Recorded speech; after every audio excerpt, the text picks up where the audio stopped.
¿Qué tal, jóvenes? Buenos días.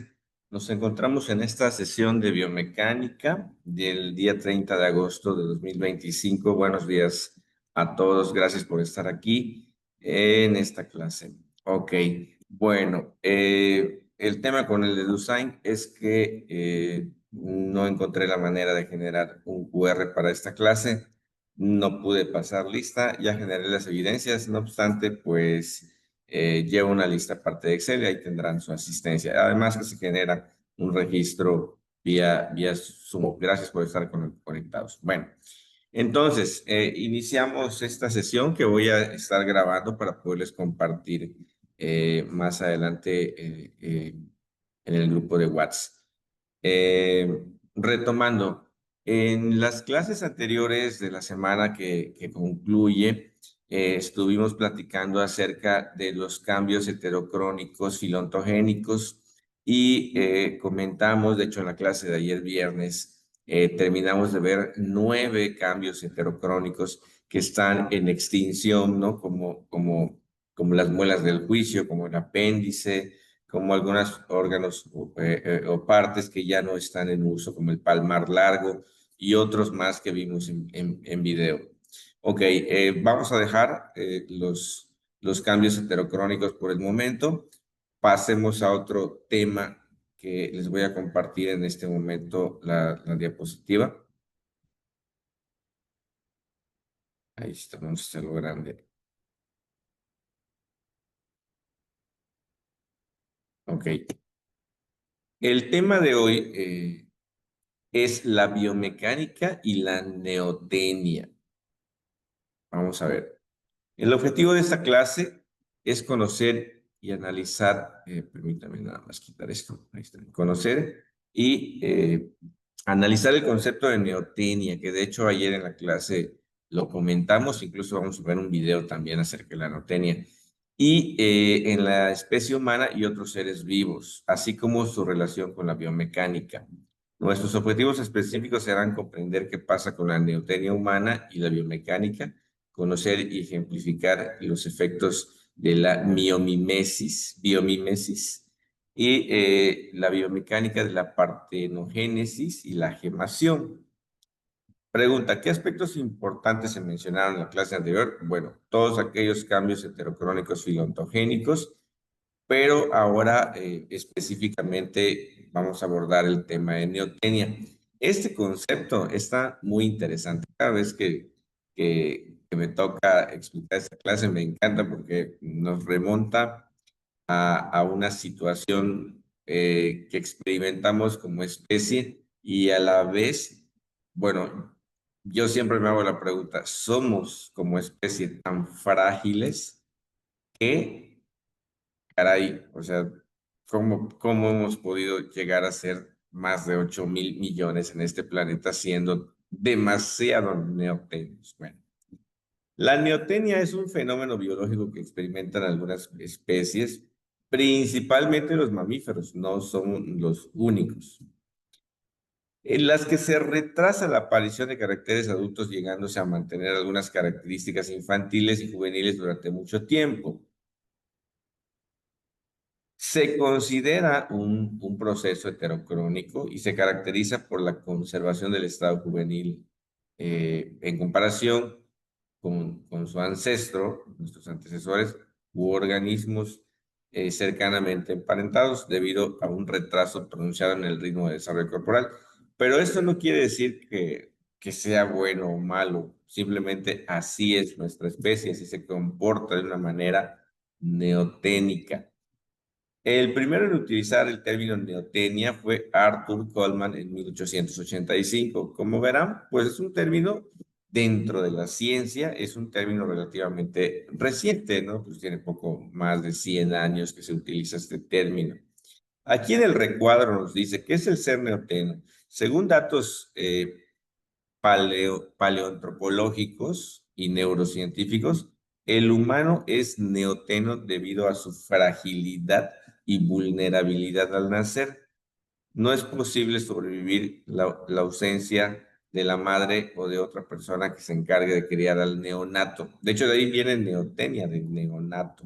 Bueno, Ya leímos la diapo, ahora les voy a explicar el concepto con mis palabras. Sí.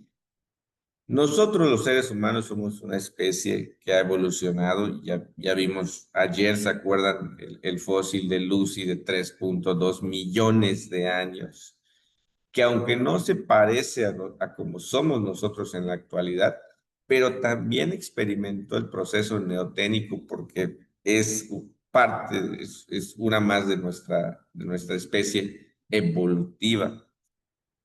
Entonces, el ser neoteno, ¿qué significa en nuestra especie? Que no estamos capacitados para poder sobrevivir al nacer. Eso es algo realmente asombroso. Todos nosotros nacimos en algún momento,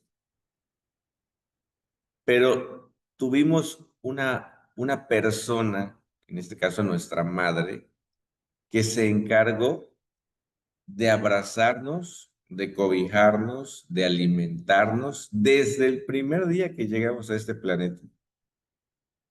Tan frágiles, tan indefensos, nos tuvieron que asistir para nacer porque no es tan fácil nacer de manera natural, aunque este proceso, pues, lo experimentamos todos los humanos y somos muchísimos, pero hay quienes se quedan en el intento.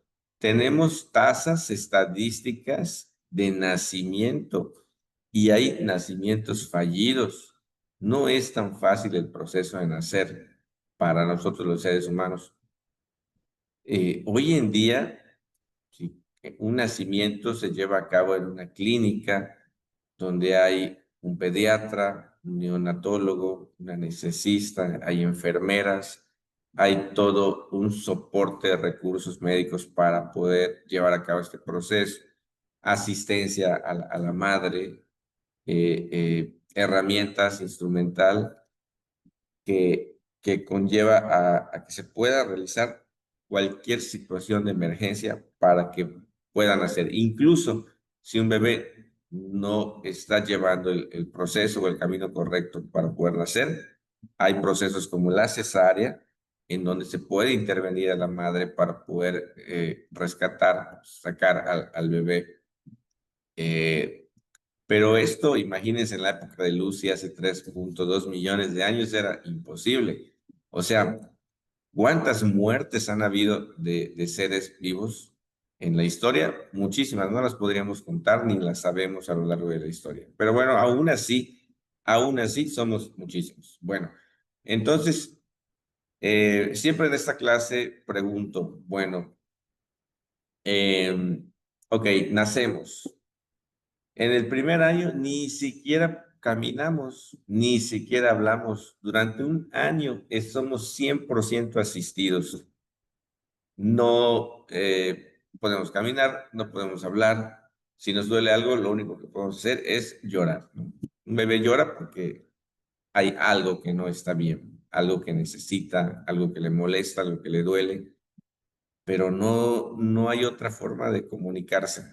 Después de un año, bueno, por el desarrollo alométrico propio de un infante, pues se desarrollan las extremidades y hay soporte para poder empezar a caminar, que también no son fechas específicas, son periodos, ¿no? Puedes empezar a caminar a los 10 meses al año y medio, dependiendo, ¿no? Cada bebé es diferente. Empezar a caminar, empezar a explorar el mundo, conservar el equilibrio, porque para un bebé la cabeza pesa, ¿no? Y hay que buscar el equilibrio. Entonces, en lo que te crees en las extremidades superiores, las manos, empiezas a tener el control motriz, pasa tiempo, incluso 2 años, y sigues siendo asistido. Te tienen que alimentar, bañar, asear, asistir en todo momento. Si se enferma un bebé, hay que llevarlo al médico, darle medicamentos. Bueno, quienes somos papás, hemos pasado por este proceso, ¿no? Entonces, 3 años, 4 años, 5 años, aún 5 años seguimos siendo asistidos porque no somos capaces de sobrevivir. Es decir, si no tenemos la asistencia de nuestra madre al momento de nacer, no hay, no, pero para nada, con toda certeza, no hay forma de sobrevivir. Ok, suponiendo que haga falta la madre, tendría que asistirnos otra persona. ¿Cómo lo hay? ¿No? O sea, hay casos donde alguien se hace responsable del bebé, pero alguien te tiene que asistir. Solito de la nada nos moriríamos. Tenemos que ser asistidos. Entonces, el término neotenia implica que somos seres totalmente indefensos, que si no somos asistidos simplemente morimos, se extingue nuestra raza, si eso hubiera, ¿no? Imagínense que desaparecieran todos los adultos y quedaran puros niños en este planeta, no habría manera de sobrevivir. Y repito, la pregunta que les hago como grupo. A ver, ustedes son jóvenes de 20, 22, bueno, por allá ronda la edad de ustedes.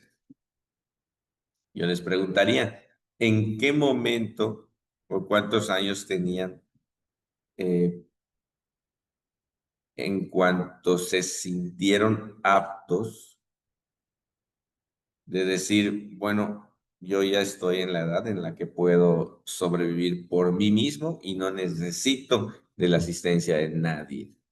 Esto puede variar y no lo digo yo, lo dicen los expertos. Eh, Quizá habrá jóvenes que a lo mejor a los 15 años ya, por decir una edad, ¿no? Ya puedan considerarse aptos para poder sobrevivir sin la asistencia de los padres o de alguna otra persona. Hay quienes a los 18, a los 20, según los expertos, dejamos de ser neotenos hasta los 23 años. O sea, ustedes todavía están terminando su fase neoténica. Pero bueno, vamos a pensarlo en términos de capacidades y habilidades como especie. Pues un niño de 5 años, pues ya no necesitas criarlo, ¿no? Ya puede agarrar su cuchara, su plato, pero no sabe cocinar y no llega a un árbol para poder bajar un fruto y todavía no tiene el conocimiento para distinguir qué es bueno y qué es malo, qué puedo comer, qué no puedo comer, o si alguien no lo ha enseñado. Hay información que tenemos por instinto, sobre todo el instinto de conservación de la especie, pero hay información que la tenemos que adquirir, alguien nos tiene que enseñar. Entonces, vamos a pensar, 5 años no, 8 años, 10 años. Bueno, un niño de 10 años ya tiene mucho más habilidades para poder subir a un árbol, para poder preparar su comida, aunque todavía es un niño al final de cuentas. Eh, 12 años, inicia la adolescencia, pero aún los adolescentes no tienen la madurez para poder distinguir lo bueno de lo malo o poder tener las habilidades que le garanticen la supervivencia total al 100%, ¿no? A lo mejor se pudiera defender. Ah, esa es otra cosa. Imagínense hace 100.000 años, hace 1 millón de años, donde aún siendo neotenos y además éramos depredados, porque las especies, pues ahí era la ley del más fuerte, ¿no? Predominaba el más fuerte. Entonces era difícil competir con otras especies agresivas, lobos, felinos, bueno, reptiles como el lagarto, por ejemplo. O sea, no podemos competir con fuerza bruta con ellos, ¿no? Si bien los seres humanos somos la especie dominante, es por la inteligencia que tiene con relación a otros seres. Y nosotros somos los que depredamos, pero fuera de ahí, la fuerza bruta, no podemos competir con algunas especies. Entonces, si además de los frágiles éramos depredados, bueno, ¿qué nos garantiza nuestra supervivencia, no? Pero bueno, veamos un caso de alguna especie que no sea neotena. Pregunta, ¿habrán especies que no requieren ser asistidos? que desde que nacen y llegan a este mundo pueden vivir al 100% sin ningún problema y no necesito a mis papás y yo ya llegué aquí, yo puedo solo? La respuesta es sí. Por ejemplo, el mejor ejemplo que siempre pongo en clase, la tortuga marina. La tortuga marina es un ser no neoteno.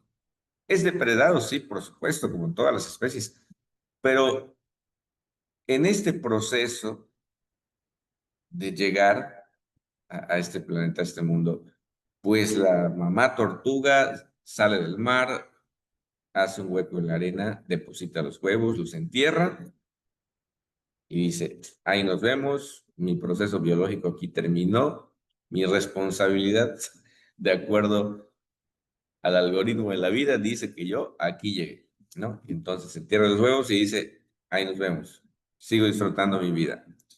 Los huevos llegarán al punto, bueno, van a eclosionar, van a salir las tortuguitas que ya traen información de orientación porque saben hacia dónde se deben dirigir, hacia dónde está el mar. Aunque son depredadas, algunas no van a llegar, pero no necesitan ninguna información. Es más, a su mamá nunca la van a volver a ver en el inmenso mar para que se la crucen de casualidad. Es algo muy poco probable. Segundo, ya traen toda la información lista para sobrevivir. Se va a alimentar, se va a desarrollar, va a crecer, se va a parear, va a cumplir todas las etapas propias de una especie y va a morir. Entonces, es un ejemplo de una especie no neotena porque no necesita de la mamá. Incluso muchos reptiles, ¿por qué creen que hace 65 millones de años, en la época de los dinosaurios, cuando ellos dominaron este planeta, eh, pues bueno, fue una especie no neotena, ¿no? Los reptiles. Entonces, yo creo que gracias a ese potencial no neoténico, fue una especie que pudo dominar el planeta durante 200 millones de años. Muchísimo, muchísimo tiempo. Entonces, como la tortuga y como algunos reptiles, también hay otros peces, también hay algunos peces por ahí que una vez que ya llegan al mar no necesitan de la madre. Algunos sí, pero no todos. Eh, y otros que son tan frágiles como nosotros los seres humanos, porque un ave, un pajarito, necesita de sus padres para poder alimentarse. No puede solito, ni siquiera puede volar. Tiene que pasar algunas semanas o meses para que le salgan plumas y pueda volar ya por instinto. Entonces, no todo lo que viene de los huevos es no neoteno. No, no, no. Eh, varía mucho de especie a especie. Pero en el caso de los seres humanos, no solo somos neotenos, sino que nuestra neotenia dura demasiado tiempo, 23 años en promedio, según los expertos, no lo digo yo, lo dice la literatura por aquí, ahí está aquí, yo no lo digo, aquí dice, para empezar, eh, no logro leer porque me tapan una bandera, a ver si la puedo quitar,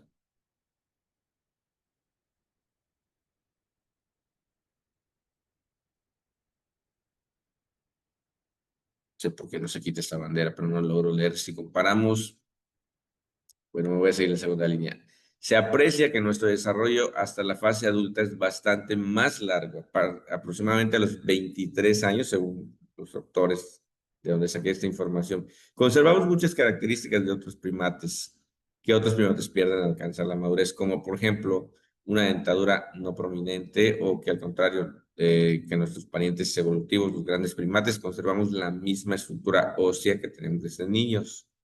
No es el caso del chimpancé. Acuérdense que el chimpancé tiene un cráneo más redondo y conforme crece, se expande la mandíbula. Nosotros no tenemos ese desarrollo. A nivel del cerebro también podemos observar esa neotenia. Muchos adultos mantienen su ánimo juguetón y otros comportamientos infantiles. Bueno, no todos, o algunos sí, algunos no. Pero comparado con otras especies, nuestro periodo neoténico es demasiado largo, demasiado, muchísimo. Es más, somos el ser más neoteno de todas las especies. Eh, Otras, en cambio, que aún siendo neotenos, su tiempo es muy poco, ¿no? En poco tiempo alcanzan el desarrollo suficiente para poder sobrevivir por sí mismos. Pero no, si pusiéramos a un grupo de niños en una isla y a ver supervivencia, no, no van a poder, no van a poder. Y no lo digo yo, o sea, lo dicen los expertos. Bueno, ¿qué más? Dice aquí, además de la evolución en humanos, las mujeres se consideran más atractivas en cuanto mayor neotenia muestren. Algunas características que evidencian esto es el atractivo en la ausencia del vello corporal, rasgo claramente neoténico. Bueno, aún siendo de la misma especie, pero en distinto género, algunas características pueden cambiar. Incluso las mujeres se desarrollan mucho más rápido, incluso intelectualmente. Eso puede distinguir que su neotenia tiene un periodo mucho más corto. Y aún así, en nuestra sociedad tenemos situaciones como, por ejemplo, bueno, imagínense casos de mujeres, de jovencitas de 12, 15 años que ya son mamás, que no han terminado su periodo neoténico y ya tienen o se ven obligadas, forzadas a desempeñarse en un papel no neoténico, o sea, donde ya tú eres quien va a cuidar a otro ser y no a ti te van a cuidar. Los primates, una vez que alcanzan la edad adulta, son prácticamente incapaces de aprender. Los seres humanos, sin embargo, somos capaces de seguir aprendiendo durante toda nuestra vida ontogénica, quizá gracias a esta neotenia, ¿no?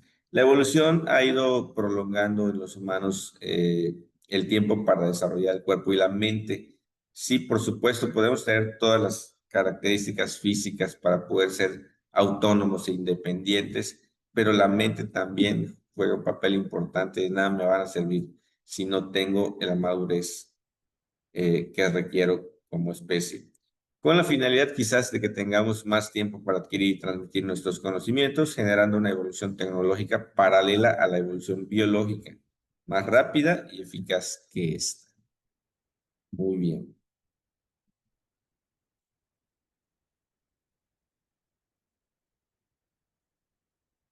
Ok. Otra definición de neotenia, vamos a encontrar varias. Es un fenómeno que se da en varias especies y algunas corrientes postulan que la especie humana es 100% neoténica. Totalmente. Yo estoy de acuerdo con la opinión de este autor. A partir del hecho de que el cráneo de un chimpancé adulto difiere en gran medida del cráneo de un chimpancé joven, sí, claro, aquí podemos ver una imagen comparativa, como el chimpancé en etapa infantil tiene un cráneo mucho más redondo y con el paso del tiempo, en su etapa adulta, este cráneo se deforma, se prolonga y se extiende en la parte de la mandíbula. Aquí dice, difiere en gran medida del cráneo de un chimpancé joven, pero también el de un adulto humano está, eh, esta corriente considera que uno de los espacios que contribuyó a nuestra ¿qué dice? Especiación fue la neotenia o nuestra capacidad de retener nuestras características de niño durante más tiempo. Bueno, también la definición no solamente se refiere a la capacidad de poder sobrevivir, sino a las características físicas que se conservan en la etapa infantil a la fase adulta. Dependencia total al nacer, ya lo habíamos comentado, ¿no? A diferencia de otros primates, las madres casi siempre necesitan proporcionar ayuda a los bebés, ¿no? Esto es porque caminar en dos piernas supone un canal pélvico más estrecho para el paso de un bebé humano cuya cabeza ha crecido en relación con sus ancestros. La misma forma anatómica, ustedes llevan anatomía, de la mujer está diseñada para ser la responsable de formar a un nuevo ser vivo y poder traerlo a este mundo, ¿no? Las mujeres son maravillosas, se agradece, se respeta y se admira todo el trabajo que hacen nuestras madres para podernos cuidar, para atravesar nuestro proceso neoténico, ¿no? Gracias a las mamás. A los papás también, ¿no? Porque también tienen mérito, y quienes no tienen o no tuvieron esa fortuna de ser asistidos, seguramente si están aquí es porque alguien lo tuvo que hacer, ya sea los abuelos, ya sea los padrinos, los tíos o alguien se encargó de ayudarnos, ¿no? Para compensar el parto dificultoso, los bebés nacen más pequeños, indefensos. Sí, claro, por supuesto. Hay especies neoténicas. Una tortuguita, por ejemplo, volvemos al caso de la tortuga no neotena, pues obviamente ya viene de un tamaño listo para poder sobrevivir. Ya puede nadar, ya trae su caparazón, pero así es la especie. En nuestro caso, no somos totalmente indefensos, no caminamos, no tenemos ni dientes, o sea, ni siquiera podemos morder.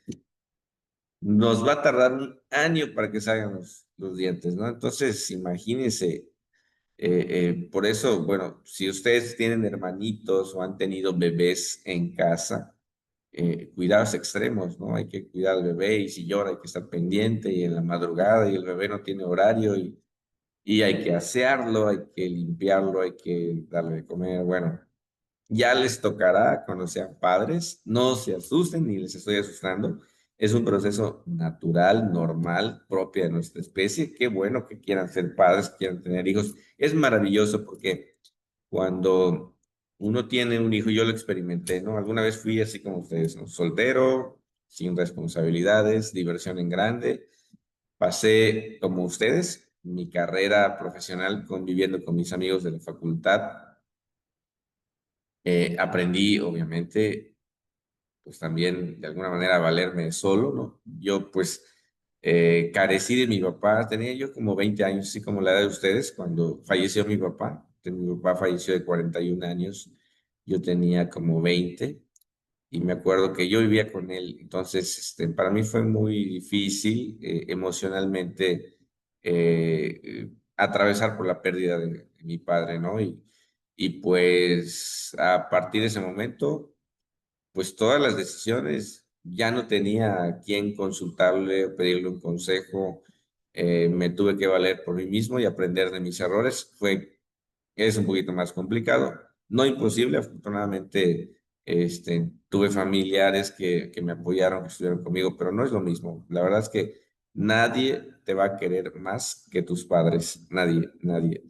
Entonces, la importancia de tenerlos y los que tienen a sus padres, no dejen de acercarse a ellos, disfrútenlos, pasen tiempo con ellos, porque no toda la vida vamos a poder tenerlos juntos, ¿no? Entonces, pues bueno, eso es parte de nuestro ser neoteno. ¿Qué otra característica neoténica podemos decir de nuestra especie? Es que nuestra especie, los bebés, por ejemplo, son bonitos. ¿A quién no le gusta un bebé? No, a mí me encanta, yo los veo y me da ganas de abrazarlos, porque eh, un punto, siempre les digo que hay los puntos que cambian mi vida, ¿no? Entonces, un punto que cambió mi vida fue cuando nacieron mis hijos, porque yo antes de tener hijos, aún con mi esposa embarazada, no te cae el 20 hasta que ya lo ves y dices, eso es tuyo, es parte de ti, nació de ti, tú lo creaste, entonces cambia incluso tu forma de pensar, te sientes responsable de que ese bebé tiene que sobrevivir y es tu responsabilidad. Y adiós 8 horas de sueño. Bueno, yo dormía más en la época, así como ustedes, yo dormía como 10 horas. Me dormía temprano y me levantaba tarde, ¿no? Era el rey del sueño. Cuando nació mi hijo, ya no supe qué es dormir. Más de, más de 6 horas. Pero es satisfactorio, o sea, no te cuesta ni te da trabajo. Si alguien quiere participar, por favor, con toda la confianza puede puede solicitar la palabra y dar su opinión de todo lo que digo. Porque estoy pensando seguramente que ustedes pues, están recordando esa etapa, ¿no? Y se están preparando para el futuro.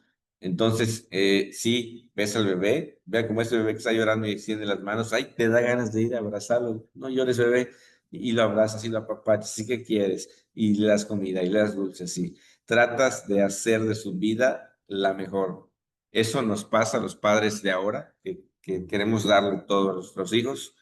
Es absolutamente normal, les va a pasar a ustedes cuando tengan hijos, ¿no? Yo tengo ahorita, cuando veo a mis primos que eran los menores de la familia y que hoy son papás, que tienen un bebé, y veo cómo se desesperan por darles de todo y suben sus fotos al Instagram y al Face, que ya lo llevaron aquí, lo llevaron allá, y el bebé ni se va a acordar. Y llevan un bebé de 1 año a Disney, ¿no? Y wow, qué padre, sí, pero él ni se va a acordar, ni lo está disfrutando, pero bueno, así somos los padres, no queremos darles de todo, y todo lo que creamos que el bebé lo va a disfrutar, lo hacemos, ¿no? Pero bueno, no se va a acordar. Eh, Terminamos este tema con esta frase que dice, el hombre es un animal neoteno. Fue lanzado al mundo de manera prematura, un ser carente, incompleto, que busca relacionarse con aquellos objetos que representan una figura de poder y completud. Y vean la sonrisa de un bebé, sus dos dientitos, sus ojos grandes, característicos, denotan por instinto eh, eh, una atención total para ellos, un instinto de ayudarlos, de salvarlos, de criarlos. Incluso yo veo bebés que ni son míos y me da ganas de abrazarlos porque es un instinto propio, pues de la edad, que ya hay una edad en donde te sientes con esa paternidad, aunque no sean tuyos, de cuidar bebés, ¿no? Ahorita me voy a preparar, pero para mis nietos, cuando les digo a mis hijos pues, que tengan hijos, ¿no? Yo los cuido, no hay problema. Un ratito y se lo devuelvo a su mamá. No, no es cierto. Sí, nos dan muchas satisfacciones, definitivamente. Pero ya nunca volví a dormir más de 8 horas.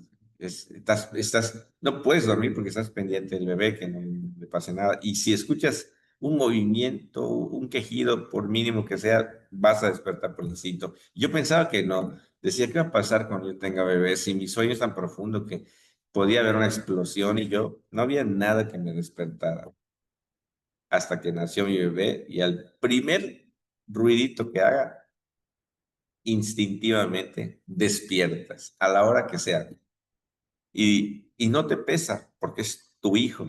Pero esos jóvenes que les estoy diciendo solamente lo van a vivir y experimentar hasta el día que lo tengan.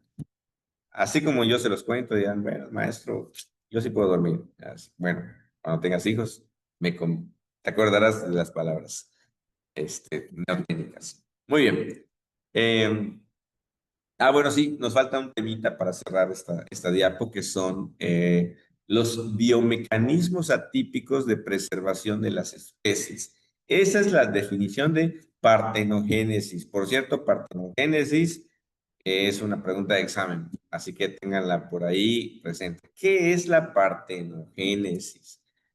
Aquí dice, es una forma de reproducción basada en el desarrollo de células sexuales femeninas, no fecundadas, que se da con cierta frecuencia en platelmintos, rotíferos, tartígrados, crustáceos, insectos, anfibios y reptiles, más raramente en algunas especies del mar, algunos peces, y excepcionalmente en aves, pero sí existe.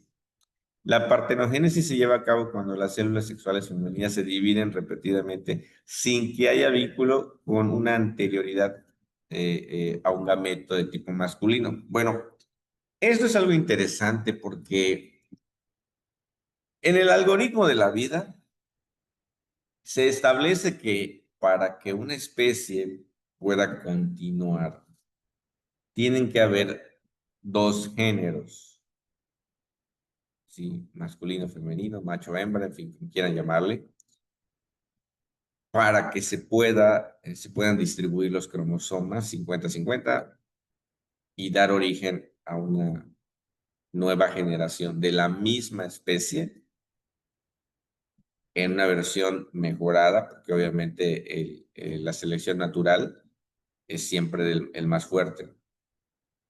Me refiero a los genes.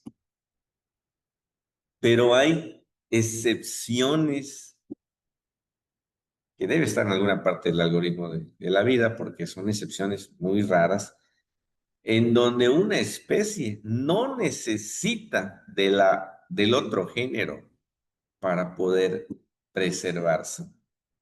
Eso es algo increíble. Yo siempre les digo, imagínense que a los hombres no les gustan las mujeres, ni a las mujeres los hombres, así de plano, pues obviamente se extingue nuestra especie, porque necesitamos ambos géneros para poder continuarla. Pero hay especies y hay excepciones donde ocurre la partenogénesis. Una forma de preservar la especie sin necesidad del otro género. De manera natural y asombrosa, viene la división celular, como nos muestra la imagen, y se va a formar un nuevo ser sin haber sido fecundado.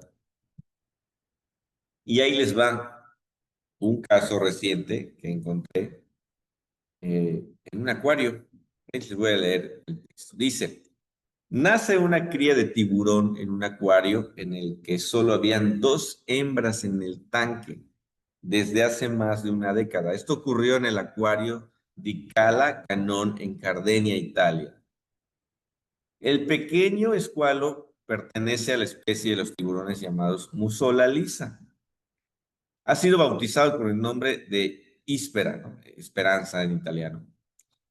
Y se encuentra en perfecto estado pese a lo inusitado de las circunstancias de su nacimiento. ¿Y qué pasó aquí?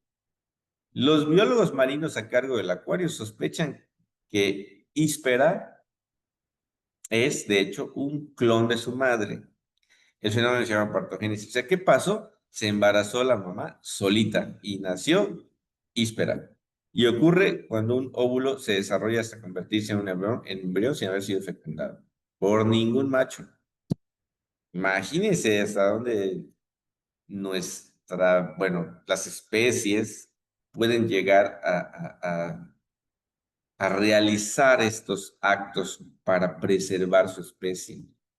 Mi opinión personal, esto no lo dice el estudio de caso, pero pudiera ser que la misma necesidad, porque estás en un acuario, estás cautivo, no estás en tu hábitat natural. La misma especie, la misma naturaleza hace que ocurra esto, porque de otra manera no habría forma, no interactúa con otros tiburones machos, porque no está en la vida silvestre, no está en su hábitat, ¿sí? Está preso en un acuario.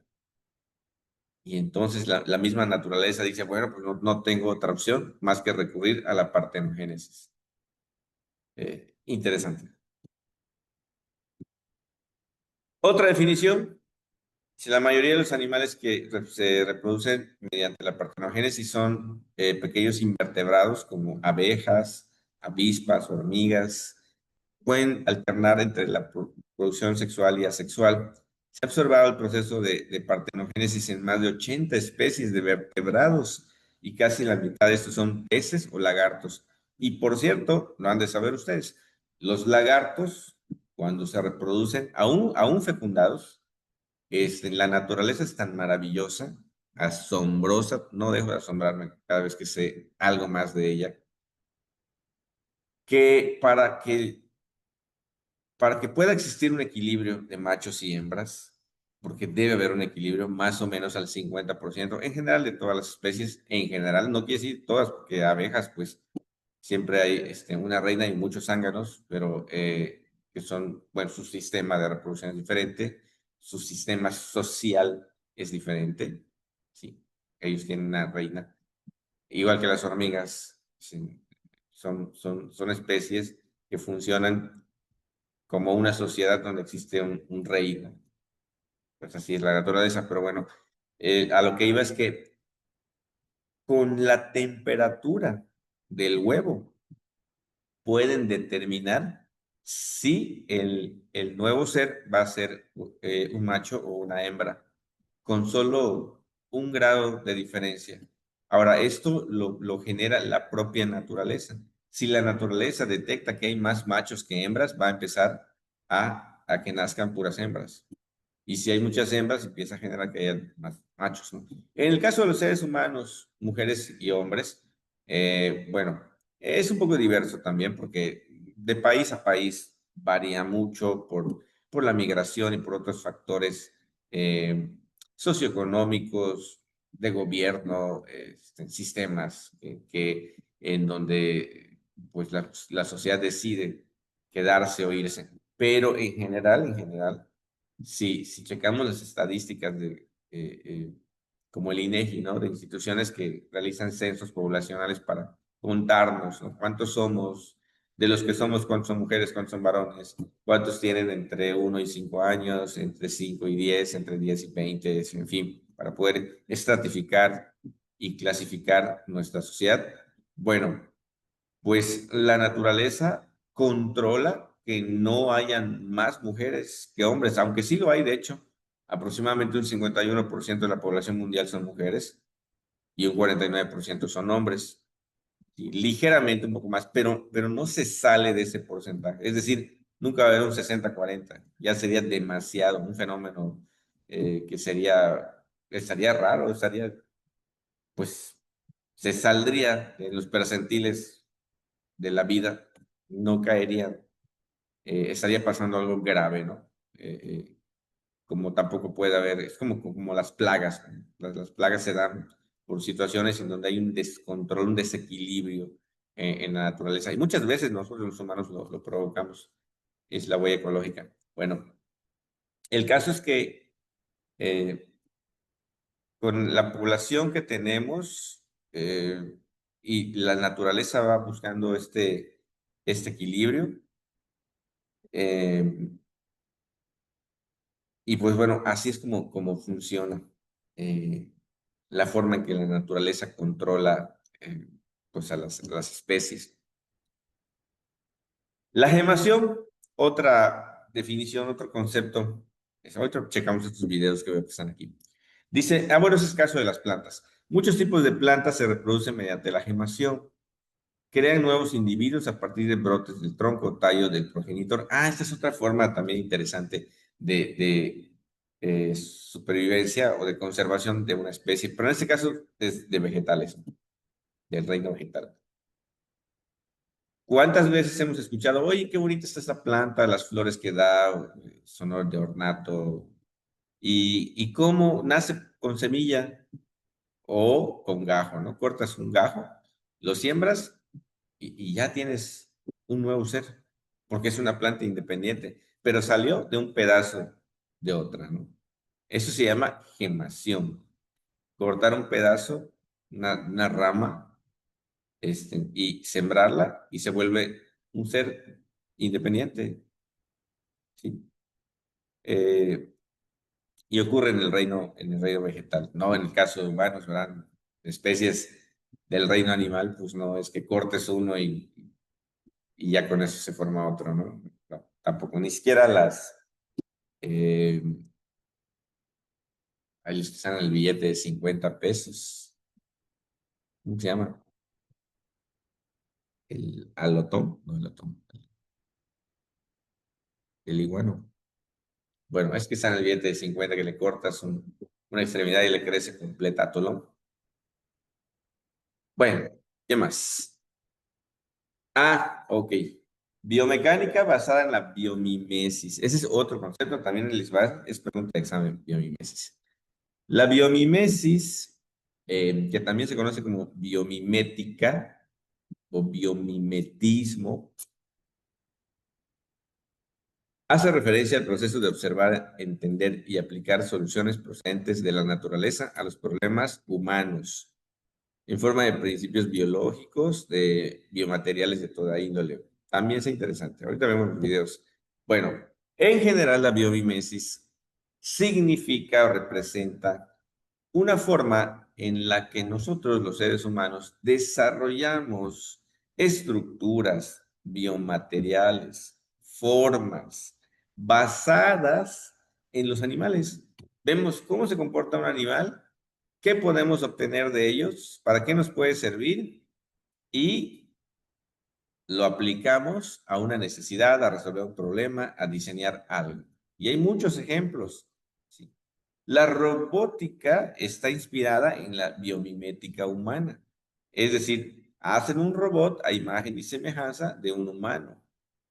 Y así pues, eh, los telescopios, el zoom de una cámara está basada en cómo la visión del águila, por ejemplo, un animal que puede tener una vista extremadamente precisa, exacta, puede ver a grandes distancias. Esos aviones, los más grandes que hay, los Airbus 360, que tienen forma de delfín, porque el delfín es como que aerodinámico.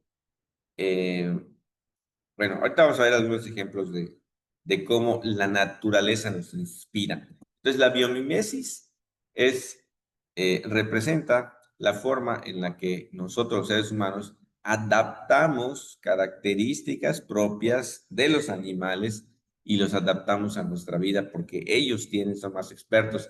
La última que vi me gustó mucho porque está de moda ahorita. Los bastones selfie ya evolucionaron porque ahora ya no es un simple bastón rígido. Ahora tienen articulaciones para tratar de que la cámara no se mueva y se conserve de manera que la imagen salga lo más estática posible cuando se está realizando una grabación. Entonces, los grados de libertad que tienen estas articulaciones para que la cámara no se mueva, pues obviamente izquierda y derecha, ¿no? Y se conserva la cámara en la misma posición, arriba y abajo. Bueno, la cabeza de una gallina, por ejemplo, tú puedes agarrar una gallina y moverla y sacudirla y la cabeza siempre va a estar en su mismo lugar. Tiene un sistema en el cuello que va rotando articulaciones para que la cabeza, y lo hace para que los ojos no pierdan la imagen, se centren en un punto, aunque el resto del cuerpo presente movimiento. Sí, y hoy lo usa, ese principio que tienen las gallinas o algunas aves lo hemos trasladado a nuestros sistemas de grabación de videocámaras, ¿no? Entonces, eh, está interesante. Ahorita vamos a ver los videos. Ahí está, miren, aquí vean los ejemplos.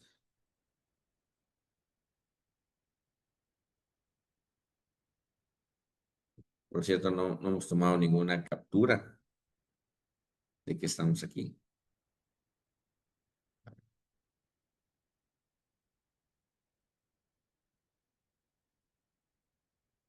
está. Tenemos una captura.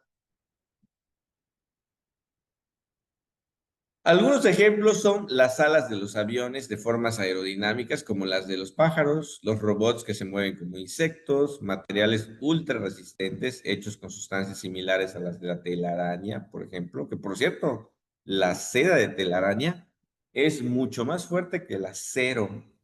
Interesante. O sistemas de alerta oceánica basados en ultrasonidos como los que emiten los delfines. Y vean aquí, incluso algunos aviones, el Blackbird, que se llama pájaro negro porque pues, se parece a un ave y son aerodinámicos. El Beluga es un Airbus que tiene forma de delfín, pues también, al final de cuentas, el aire es un fluido como el agua, ¿no? Y si el delfín se desplaza en agua, pues el Airbus se desplaza en aire, que es un fluido también. Bueno, ahorita vemos los videos. Otros ejemplos de biomimética en dispositivos médicos, que también se puede llamar bioinspiración, ¿no? Todo lo que tenemos de la biomimética, pero basada, aplicada para el humano, ¿no? Bioinspiración. En el área biomédica, la biomimesis ha generado un gran impacto y grandes avances. Uno de estos avances es la creación de los microchips computarizados que tienen como función imitar la microarquitectura y las funciones vitales de órganos como pulmones, intestino, riñón. Y ahí podemos ver, fíjense, miren esa trompa de elefante a manera de resortes. Por los mismos grados de libertad con los que se puede mover la trompa, que es impresionante. Algunas, bueno, son telas, son trajes para nadar en competencias. Asemejan a la piel del tiburón, que obviamente se desarrolló y evolucionó para poder nadar en los mares de manera más aerodinámica. Entonces se ha estudiado a nivel nano, digo, cómo es la piel de un tiburón para poder diseñar trajes con esta tecnología, como la del tiburón. Eso es biomimesis. Bioinspiración, entonces, es un proceso asociado con la biomimética en dispositivos médicos. Los ingenieros biomédicos a menudo recurren a la naturaleza para buscar inspiración, método conocido como biomimetismo. Entonces, la biomimética es la tecnología que imita la naturaleza. Me gusta esa definición. Biomimética es la tecnología que imita a la naturaleza. En el caso de prótesis, los equipos bioinspirados son diseños con la intención de igualar movimientos que repliquen la anatomía natural del cuerpo humano. Por supuesto, una prótesis tiene que ser lo más parecido y funcionar tal y como funciona el verdadero, ¿no? El que es natural. La robótica bioinspirada es una rama de la robótica que toma inspiración de los principios biológicos y estructuras de organismos vivos para diseñar y desarrollar robots.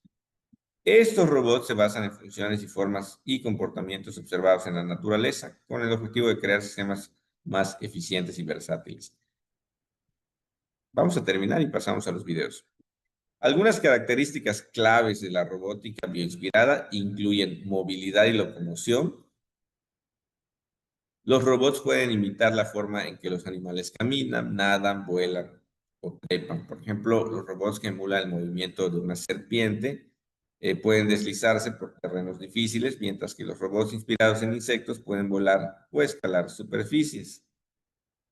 Sensores y percepción. Se desarrollan sistemas sensoriales inspirados en los órganos de los animales, como la visión de los insectos o la ecolocación, en el caso de los murciélagos, para mejorar la capacidad de los robots de interactuar con su entorno. Algunas características clave de la robótica bioinspirada incluyen adaptabilidad, es decir, robots bioinspirados que suelen ser más adaptativos a cambios en el entorno, similar a cómo los organismos vivos se ajustan a diferentes condiciones. El ser humano de por sí es adaptable, ¿no? Y en el caso de los robots, pues también tienen que seguir este patrón adaptativo a cambios en el entorno, sobre todo los ambientales, ¿no? La eficiencia energética. Bueno, al limitar los mecanismos de movimiento metabolismo de los seres, estos robots pueden ser más eficientes energéticamente. Es decir, pues se los he dicho en clase, ¿no? El consumo calórico o energético de un ser humano está en función de su peso. Bueno, edad, peso, género, pero el peso es lo principal, ¿no? A mayor peso corporal, pues requerimos más energía para poder mover la masa, desplazarla, realizamos más trabajo, requerimos más energía. Pero en el caso de los robots, la eficiencia puede ser mayor ya que estamos armando dispositivos en donde reducimos la generación de entropía. Ahí entra la termodinámica para reducir la entropía, menos calor, más eficientes. En el caso de nosotros, la reacción de la glucosa con el oxígeno nos aporta 4 calorías por cada gramo. Entonces, en el caso de los robots, pues estos no funcionan con glucosa. Estos necesitan energía. Y la energía más usada, pues es la eléctrica, pero la que se puede generar a través de células electroquímicas llamadas baterías o pilas.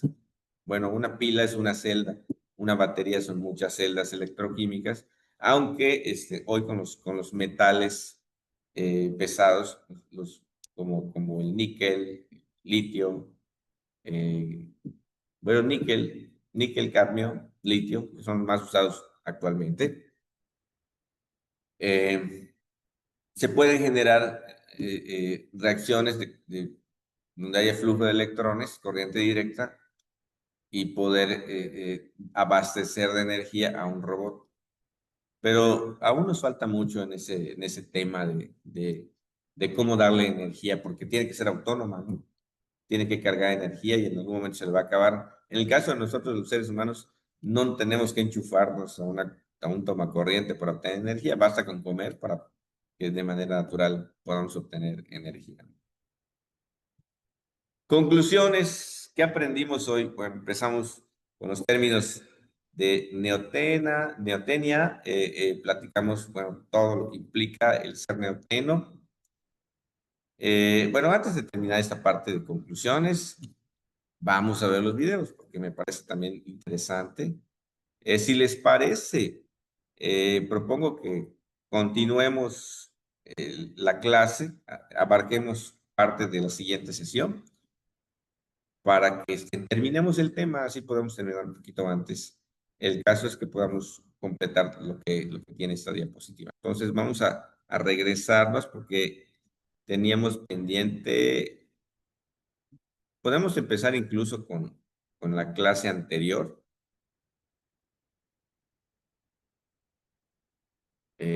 porque ahí había un video de neotenia, aquí está.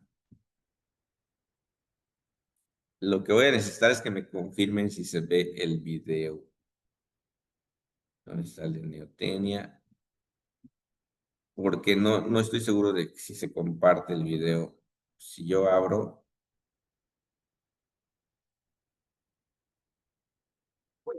a ver, voy a compartir.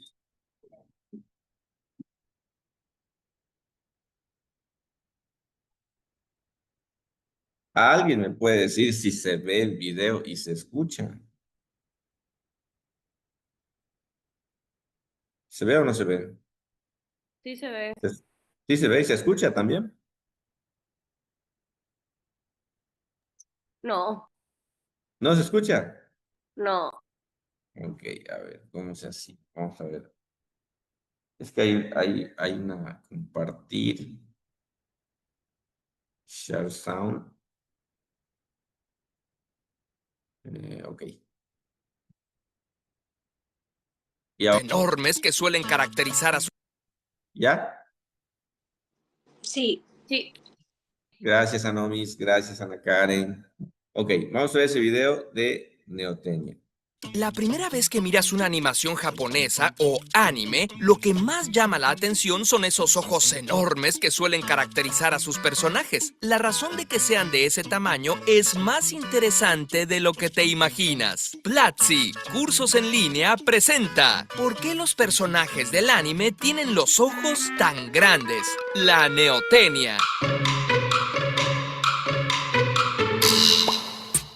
Los primeros cómics y dibujos animados japoneses no tenían los ojos grandes. Fue hasta principio de los años 50 cuando un dibujante y animador llamado Osamu Tezuka vino a revolucionar todo. Además de que usó un lenguaje más cinematográfico y dinámico en sus obras y estableció muchos de los géneros que siguen vigentes en series actuales, Tezuka hizo esto. ¿De dónde salieron esos ojotes? Sucede que el mangaka japonés estaba obsesionado con Disney. Había visto Bambi más de 80 veces. Yo no puedo verla ni una sin acabarme una caja de pañuelos desechables. Y le encantaba la estética y expresividad de las proporciones de esos personajes. Pero, ¿por qué resultan tan kawaii, es decir, tan lindas esas formas? Tiene que ver con un fenómeno llamado neotenia. La mayor parte de los animales, especialmente los mamíferos, tenemos proporciones diferentes en diferentes etapas de la vida. No solo cambia el tamaño, sino que diferentes partes del cuerpo crecen a diferentes ritmos. Cuando estamos pequeños, nuestra cabeza es muy grande en relación con nuestro cuerpo. El cráneo de un bebé ya mide la mitad de lo que medirá siendo adulto, pero el cuerpo en su totalidad todavía crecerá el triple o más. Los ojos de un adulto están posicionados aproximadamente a la mitad de su cabeza, los de un niño pequeño un poco más abajo. Además, los ojos de un niño ya son un 70% del tamaño que serán cuando sea grande. Eso significa que son grandes en comparación con su cabeza. Esto es similar en muchos animales. Fácilmente distinguimos un gato bebé de uno adulto o un conejito de su papá. Y no solo los distinguimos, sino que nos provocan una respuesta diferente. Nos dan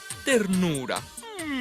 Hace más de 30.000 años, los seres humanos adoptaron lobos que se acercaban a comer los restos de los campamentos. Quizá los primeros lobos adoptados fueron cachorros que daban ternura y no significaban un riesgo para la tribu. Cuando criaban a estos lobos, los humanos del Neolítico reproducían más a aquellos que tenían características deseables, que fueran menos agresivos, más juguetones y que aceptaran el liderazgo de las personas. En resumen, favorecieron a los que retenían más cualidades de cachorros. Así se formó una nueva especie, el perro. A la retención de cualidades juveniles en adultos se le llama neotenia. Los perros son la versión neoténica de los lobos. El genetista ruso Dmitry Belyayev ha replicado este proceso criando zorros y reproduciendo a los más amistosos. Después de muchas generaciones, ha obtenido zorros que no solo agitan la cola y lamen a los humanos, sino con apariencia diferente, piel moteada y cola curvada, por ejemplo. Si ves el rostro de un simio, digamos un chimpancé, verás que los humanos tenemos características similares, pero también diferencias. Nuestra mandíbula es mucho menos pronunciada y nuestro cráneo más grande. Nos parecemos más a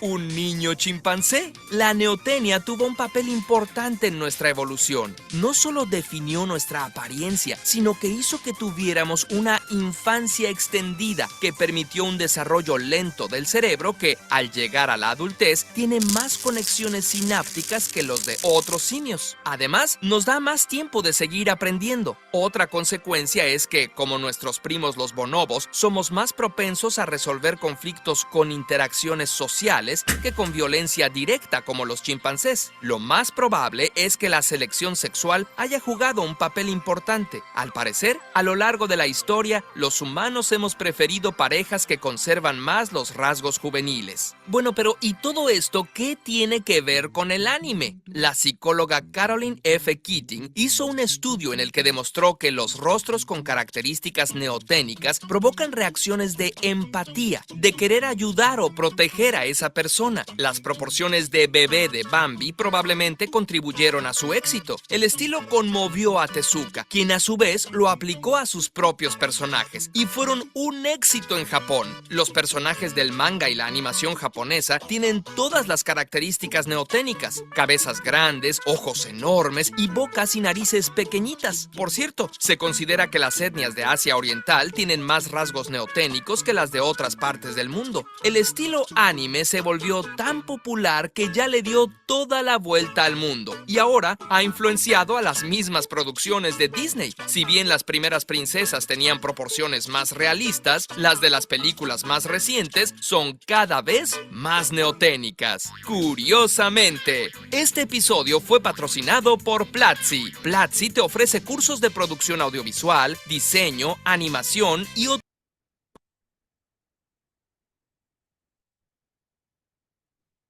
¿Qué les parece? Por cierto, voy a tomar una captura de pantalla, no evidencia.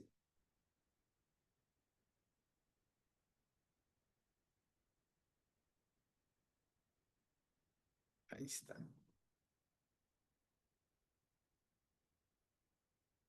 No les voy a pedir que enciendan la cámara, pero nada más para que quede evidencia de que sí dimos la clase. Gracias, Leopoldo. Gracias, Natalia, Daniel, Andrea, Anomi, Samantha, Regina.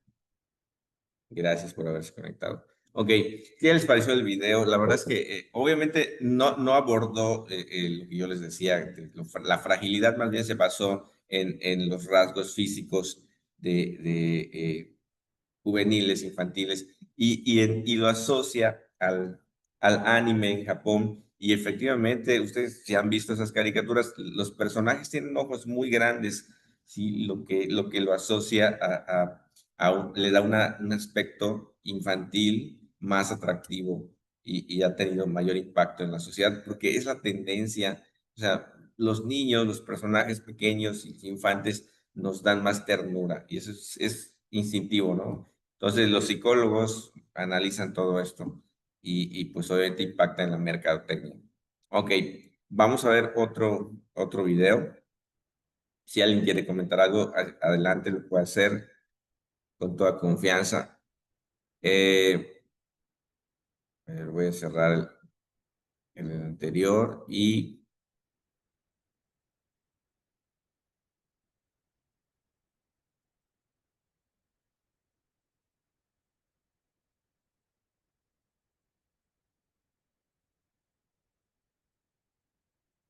¿dónde está? Ah, la partenogénesis.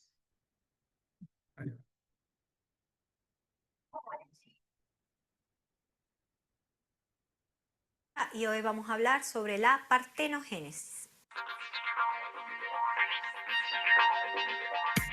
¿Se escucha? ¿Todo bien? La ¿Qué me dicen? Sí, partenogénesis es profe. un proceso de Gracias, Ana reproducción Karen. asexual donde el óvulo se desarrolla y puede formar un nuevo individuo.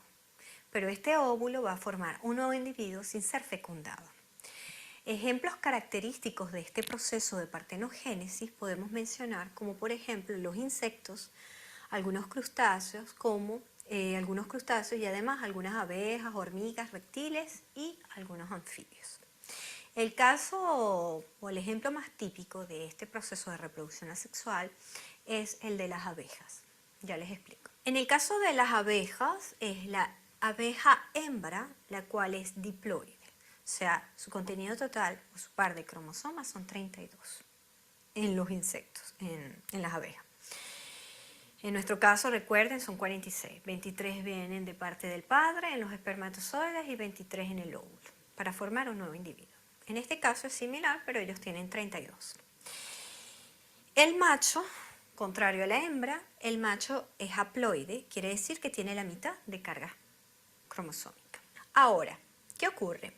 En una célula somática, ¿verdad? Tiene 32 esta hembra. Puede ocurrir un proceso que es el proceso de meiosis. Ustedes pueden verlo aquí. Este proceso vamos a adelantar, vamos a hablar bastante de este proceso en unos futuros vídeos. Aquí nos vamos a limitar nada más a mencionarlo. Gracias a ese proceso, esta hembra puede formar estos gametos, o sea, que va a haber reducción del contenido cromosómico. En vez de tener 32, va a formar 16. Entonces, este óvulo por sí solo puede sufrir el fenómeno de partenogénesis y generar de esta manera a un macho. Quiere decir, porque recuerden, solo puede generar un macho porque tiene 16 y el macho es haploide.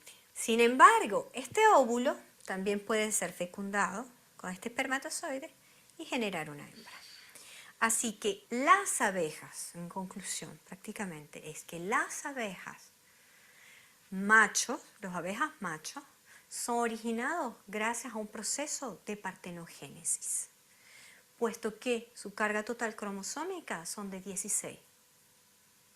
Las hembras son diploides, tienen 32. Por ende, para que pueda generar una hembra o para que pueda generar un individuo con 32, necesita la unión del óvulo y del espermatozoide. Es por ello solamente que en el caso de las abejas tenemos solo los machos que pueden ser generados gracias a este proceso conocido como partenogénesis. Bueno chicos, muchas gracias por vuestra atención. Espero que este vídeo les haya sido de gran utilidad y deseo volverles a ver aquí en D-School en español. Ok, bueno, está más enfocado al aspecto biológico, pero me pareció interesante. Por eso lo pusimos. Ok, gemación. Vamos a ver este otro.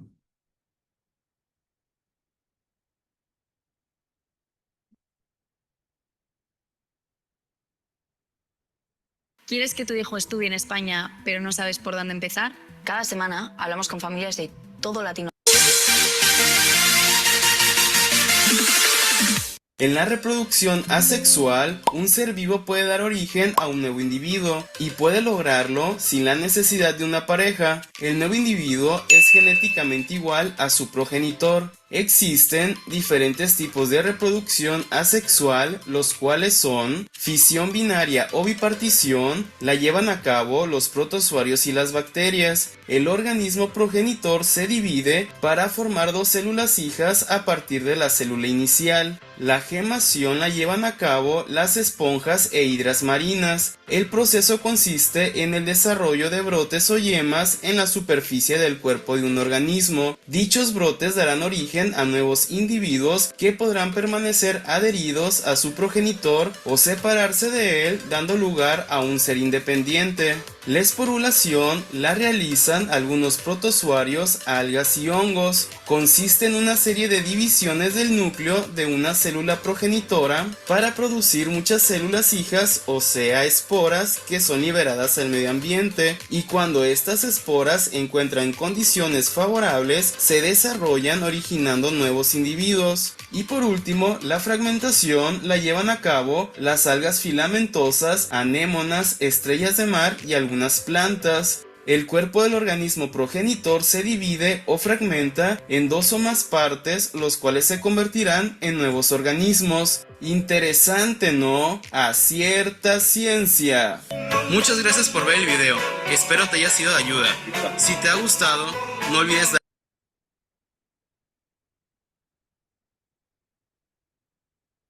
Ok. Siguiente video. Ah, el de biomimesis está bueno. Ahí va.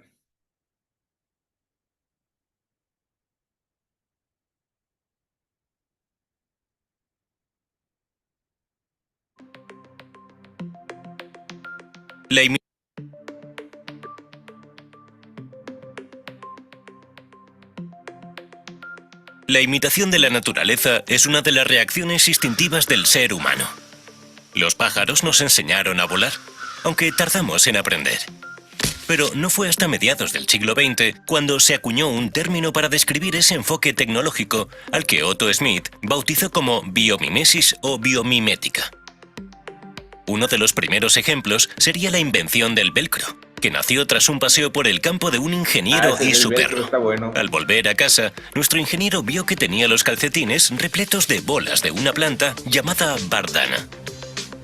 Preguntándose por el motivo de la adherencia, las examinó con detenimiento. Por fin encontró la explicación. Las bolas de bardana contenían una tupida red de microganchos. ¿Por qué no aplicarlo a un material textil? Y así patentó el velcro. Sí, se me olvidó comentarlo durante las diapositivas. Este es un súper ejemplo porque ¿quién no tiene velcro en su casa? ¿Quién no tiene unos zapatos de velcro o un accesorio que tenga velcro, ¿no? Y qué padre, ¿no? Pues, si vemos el velcro, son microganchitos que se adhieren y esta idea la tomó. Yo recuerdo cuando era niño, iba a casa de mi abuelita y pues había patio, había hierbas, había unas que tenían unos espinos y se adherían a mis zapatos como unos asteriscos tridimensionales, ¿no? Incluso recuerdo que en la escuela, bueno, a mí me tocó la época del bullying, ¿no? Mis compañeros agarraban esas vainitas que tenían esos espinitos y te las lanzaban en la espalda y nada más sentías el piquete. Digo, no era una agresión ni era nada que involucre peligro, pero pues bueno, así se buleaban en esa época, ¿no? Y me acordé de esto del velcro.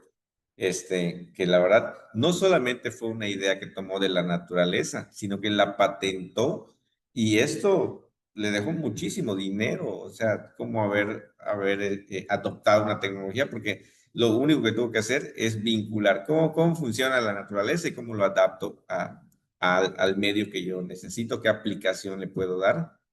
Entonces es así como que voy a usar un término entre comillas, ¿no? Como que se lo pirateo a la naturaleza. Pero como la naturaleza es de todos, pues lo puedo patentar y decir que es mío, ¿no? Pero wow, como está bien. Ahí lo vuelvo a repasar porque no sé si a ustedes les ha pasado, han encontrado sus espinitos ahí en las hierbas. Las bolas de Bardana contenían una tupida red de microganchos. ¿Por qué no aplicarlo a un material textil? Y así patentó el velcro. En realidad no hizo más que aprovechar el trabajo de perfeccionamiento de la naturaleza durante millones de años. Hoy, la biomimética y sus soluciones sencillas y eficientes se aplican en numerosos campos de la tecnología, incluyendo la medicina, la energía, la aeronáutica o los materiales avanzados. Existen 3 tipos de biomimética. La imitación de las formas. En los años 90, el tren bala japonés generaba un ruido muy fuerte al abandonar los túneles debido a la presión del aire generada. Eiji Nakatsu, un ingeniero amante de los pájaros, pensó en aplicar el diseño del pico del martín pescador, capaz de penetrar en el agua a gran velocidad sin apenas fricción. Así nació el tren bala actual, mucho más silencioso y eficiente. Luego estaría la imitación de las estrategias y mecanismos de la naturaleza. Por ejemplo, la emisión de ultrasonidos a través del agua es un arte dominado por los delfines, ya que no interfieren entre sí. Unos investigadores se han inspirado en su modulación para diseñar un sistema de alertas de tsunami en el Océano Índico. Por último, se imitan los comportamientos eficientes en un ecosistema. En la India se está desarrollando la ciudad de Lavasa, inspirándose en los bosques colindantes. Por ejemplo, las aceras son porosas para filtrar las aguas del monzón y los cimientos de los edificios fijan las colinas como si fueran raíces de árboles. En última instancia, la biomimética permitirá aprovechar mejor los recursos y reducir el gasto energético y los residuos. Interesante, ¿no? O sea, vamos a copiarle a la naturaleza porque no hay inspiración más perfecta que la naturaleza. Y si ella lo hace, es porque sabe cómo hacerlo, ¿no? Nadie mejor que la naturaleza. Ok. Espero que les haya ilustrado. Hay otro de biomimética. A ver, vamos a abrirlo.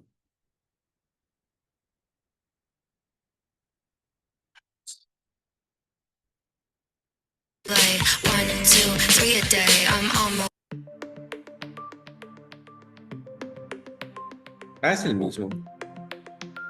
La imitación de la naturaleza. Oh, sí, es el mismo. Perdón.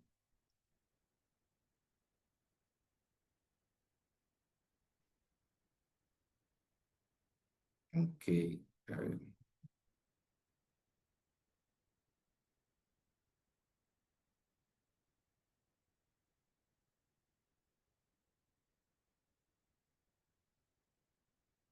Dispositivos médicos.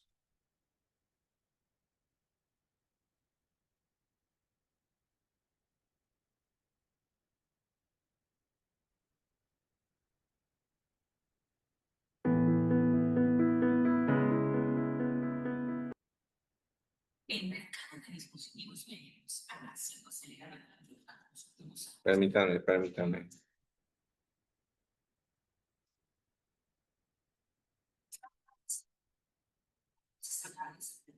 Tipos diferentes de dispositivos médicos existen.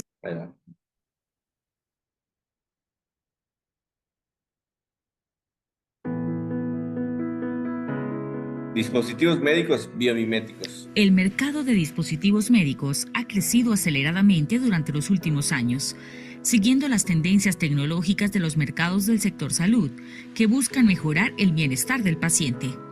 Aunque no se sabe con exactitud cuántos tipos diferentes de dispositivos médicos existen en el mundo, se calcula que este número es mayor a 10.000.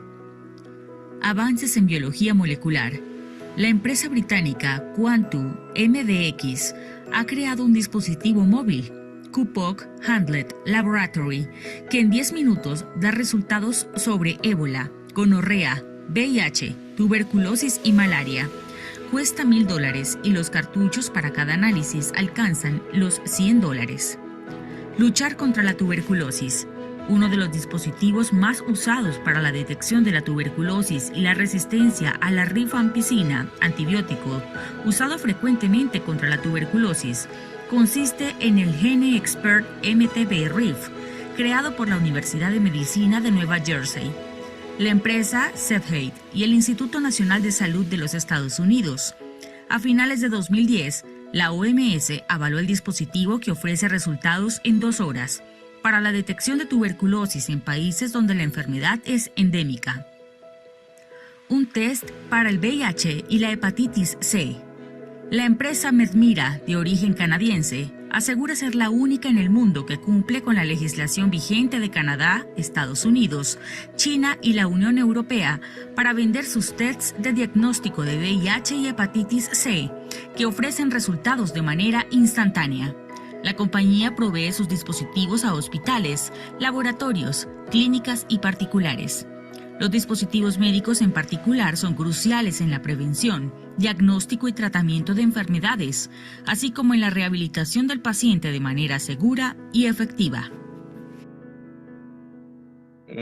Ok, está bien, pero no se vinculó mucho al tema de biomimesis. Lo voy a buscar otro. A ver. Son dispositivos médicos bioinspirados. Ok. La robótica, este sí está mejor.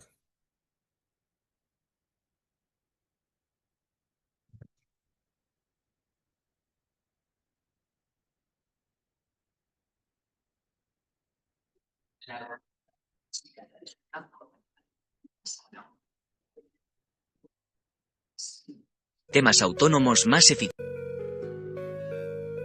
La robótica bioinspirada es un campo apasionante que se basa en la observación y la imitación de la naturaleza para diseñar robots y sistemas autónomos más eficientes y versátiles. Esta disciplina se inspira en las estructuras y comportamientos de los seres vivos para crear máquinas capaces de realizar tareas diversas.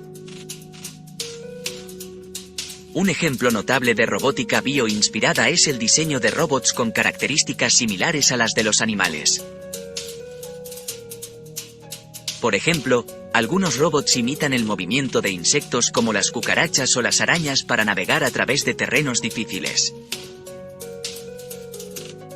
Otros se inspiran en aves o peces para desarrollar aeronaves y submarinos más ágiles y eficientes. Además del movimiento, la robótica bioinspirada también se centra en la percepción del entorno. Algunos robots utilizan sensores inspirados en los órganos sensoriales de los animales, como las antenas de los insectos o los ojos de los mamíferos, para detectar y responder a su entorno de manera más efectiva.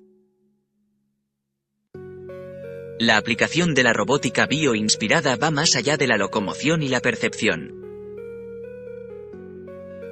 También se utiliza en la creación de algoritmos y estrategias de control inspirados en la inteligencia de los seres vivos. Esto incluye sistemas de navegación autónoma, aprendizaje automático y toma de decisiones basados en modelos biológicos. En resumen, la robótica bioinspirada es un emocionante campo de estudio que busca aprovechar la sabiduría de la naturaleza para mejorar la tecnología y la ingeniería. Muy bien.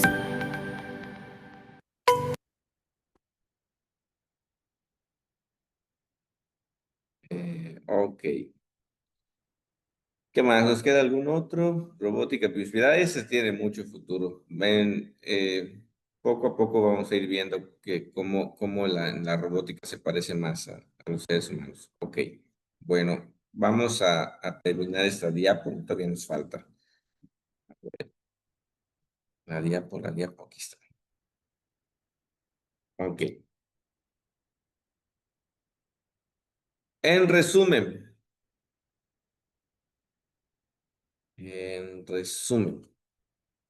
ok, para el examen les he puesto aquí pues una serie de palabras clave con sus definiciones para que le den más importancia a la hora de estudiarlo.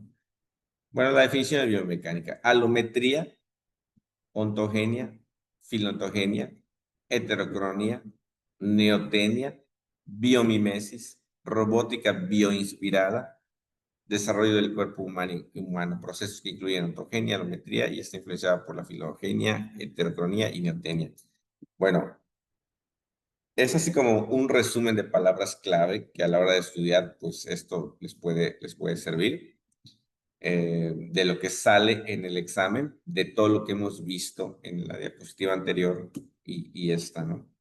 Entonces, hay para que lo tengan presente. ¿Qué más? Relaciones entre los conceptos. ¿Qué relación hay entre ontogenia y filogenia? Y conceptualmente, ¿no? Ambas se refieren al desarrollo de la especie, pero una la ontogenia es dentro de la vida del ser y la filogenia a lo largo de la evolución del linaje o de las generaciones. Heterocronía y neotenia son variaciones de la ontogenia, porque la neotenia es en la vida de un ser que alteran la biomecánica y la alometría. La biomimesis utilizan conocimientos de biomecánica, alometría, ontogenia, filogenia para diseñar tecnologías basadas en los animales. Quizá eso faltaría aquí. Robótica bioinspirada aplica la biomimesis para crear sistemas artificiales que imitan las características biomecánicas y alométricas del cuerpo humano. Y cerramos con esta imagen. Le pedí a una inteligencia artificial, por decir, a Gemini, creo que a Gemini se lo pedí, le dije, a ver, hazme una imagen que me relacione todos estos conceptos que acabamos de mencionar. Y Gemini me dio esta imagen, ¿no? Vemos partes del cuerpo humano, flechas que a manera de mapa mental, un bebé por ahí con ojos grandes, un chimpancé relacionado o representando la heterocronía, el bebé representando la neotenia, una araña por ahí representando la biomimesis. ¿Qué más vemos por ahí? Bueno, palabras en inglés, ¿no? Así, no le dije que me lo haga en español, me lo hizo en inglés. Hay que ser muy específicos con las IA. Entonces, pues nada más fue una imagen ahí que representativa, ¿no? A manera de mapa mental, mapa conceptual, que como que es un híbrido, lo que nos hizo la inteligencia artificial. Y bueno, la verdad me gustó, por eso la puse. Y más videos. Bueno, no creo que son los mismos de la diapo anterior, esta de Lucy. Bueno, el origen de la humanidad es muy largo. Pues los demás ya los vimos, de las razas, la neotenia, la alometría, la filontogenia de la especie humana. Ese creo que no lo vimos. De 7 minutos. Especies humanas ancestrales. Vamos a ver esos dos. Y con eso cerramos. A ver, vamos a ver. Voy a salirme. Voy a compartir.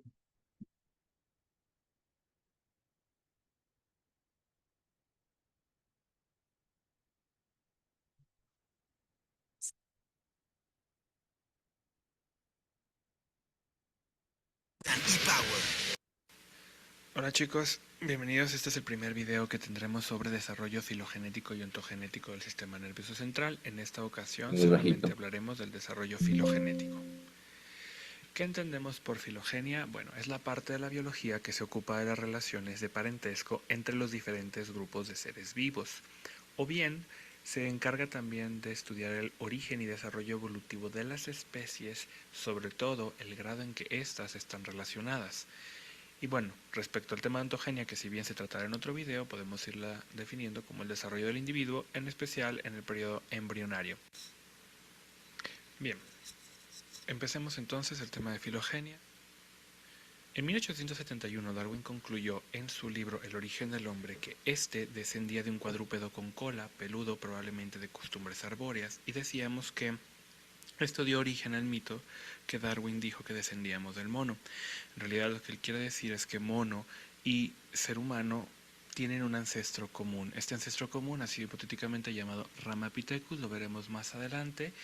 Y bueno, no se ha encontrado ningún registro fósil del Ramapithecus como para probar, digamos, esta teoría sobre el origen del hombre. Sin embargo, bueno, pues viendo las similitudes morfológicas entre los monos y el ser humano, pues nos parecemos más pues entre hombres y monos que un hombre y una rata o no sé, un perro, un gato. Los registros fósiles muestran que los verdaderos mamíferos aparecieron hace unos 150 millones de años. Recordemos que estos datos o estos millones de años son cálculos aproximados y que van a variar de acuerdo a la bibliografía que se revise. Los primeros mamíferos parecidos a los monos aparecieron hace unos 25 millones de años. Y esto es lo que decíamos acerca del ancestro común entre el hombre y el mono, llamado Ramapithecus. Hipotéticamente, se cree que vivió entre hace unos 8 o 14 millones de años. Los primeros animales parecidos al ser humano aparecen hace unos 3 o 4 millones de años y pertenecían al grupo o en realidad al género de los australopitecinos o Australopithecus, localizados únicamente en África. Una de las características de los Australopithecus es que ellos caminaban erguidos en 2 pies y esto se sabe gracias al análisis de la estructura de la pelvis. Aunque se creyó en un primer momento que a partir del Homo ergaster u Homo erectus fue el primero que caminó erguido, ahora se sabe que los Australopithecus fueron los primeros bípedos. Se han descrito 3 especies dentro de este género, que sería el Australopithecus afarensis, el Australopithecus africanus y el Australopithecus robustus. Estos últimos 2 coexistieron no solamente entre ellos, sino además con un nuevo género, que sería el Homo, al cual pertenecemos nosotros.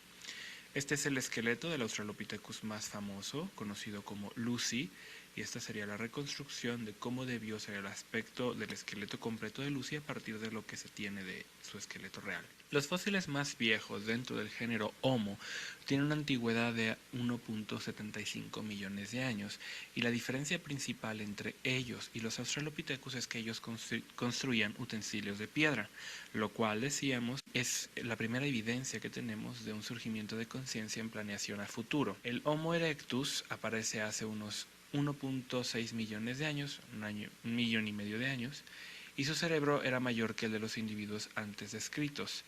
Sin embargo, sabemos que esto no quiere decir que necesariamente fuese más inteligente. Sin embargo, bueno, sabemos que uno de los grandes avances que representa el Homo erectus es que descubre el uso del fuego.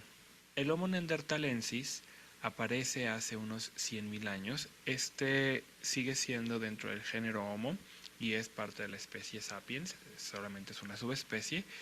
Y bueno, tienen un cerebro tan grande como el hombre actual, y se cree que ellos tenían un aparato bucal poco desarrollado y que enterraban a sus muertos, lo cual sería el surgimiento también del misticismo o de las primeras religiones. Si bien no tenemos datos de que fuera un culto en sí como una religión, empieza a representar simbólicamente la muerte y el más allá. Aquí estarían las reconstrucciones, bueno, a partir de los cráneos que se han encontrado del Homo habilis, del Homo erectus y del Homo sapiens neanderthalensis, cómo debieron, digamos, ser sus rostros, cómo debían lucir, más o menos. Los fósiles de hombres verdaderos, es decir, hombres actuales, Homo sapiens sapiens, datan de hace unos 40.000 años. Como somos ahora. Todo este tiempo que hemos venido hablando es pues ya lo más cercano 40.000 años a la actualidad, y se conocen como el los Cromañón hombres de Cromañón y el Homo sapiens. y el Homo sapiens sapiens. El Cromañón comienza a elaborar pinturas rupestres y figuras de piedra y marfil, con lo cual se supone que surge la cultura humana, porque empezamos a representar para la posteridad en obras artísticas el mundo externo. Y bien, lo que se dice es que entre la aparición de las primeras figuras con características parecidas al hombre, morfológicamente hablando, es decir, su aspecto, y el Homo sapiens sapiens, hay unos 4 millones de años de diferencia. Ahora bien, la evolución del cerebro, hay que considerar que al momento de tratar de estudiar cómo fue cambiando el cerebro a lo largo de la evolución, tenemos que considerar que el cerebro es un órgano blando que por tanto no deja un resto fósil que se pueda estudiar.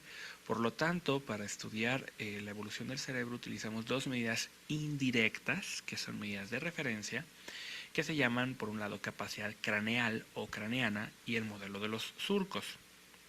La capacidad craneal, tal cual, es estimar el tamaño del cerebro a partir del tamaño del cráneo que lo contenía.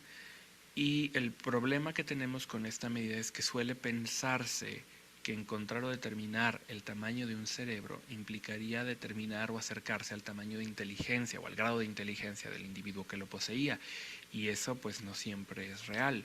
El modelo de los surcos, en cambio, se refiere a que si bien los surcos del cerebro, es decir, estos pliegues, permiten el paso de arterias principales, las cuales dejan una marca o una muesca en la parte interna del cráneo, y el cráneo es lo que sí tenemos fosilizado.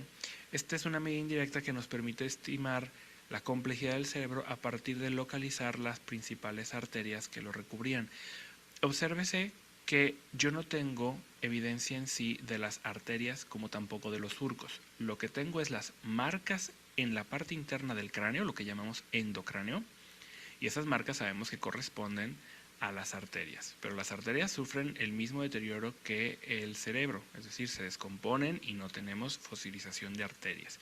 Solamente tenemos otra vez una medida indirecta de dónde debieron estar las principales arterias y qué tan complejas eran. Y esta estimación me permite más o menos ubicar qué tan complejo era el cerebro. Y bien, pues hasta aquí el tema de filogenia. Continuaremos después con el de ontogenia. Y pues espero que interesante les sirva este video. Filogenia de cómo evolucionó el cráneo con el paso de las generaciones. Ok, y un último video para cerrar esta clase. A ver, ¿cuál les dije que iba a pasar? El de las especies humanas ancestrales.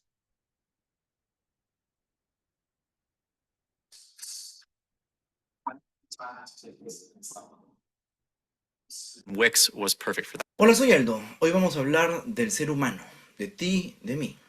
Sí, aunque muchos piensen que soy un androide porque nunca sonrío, también soy humano. XD, XD.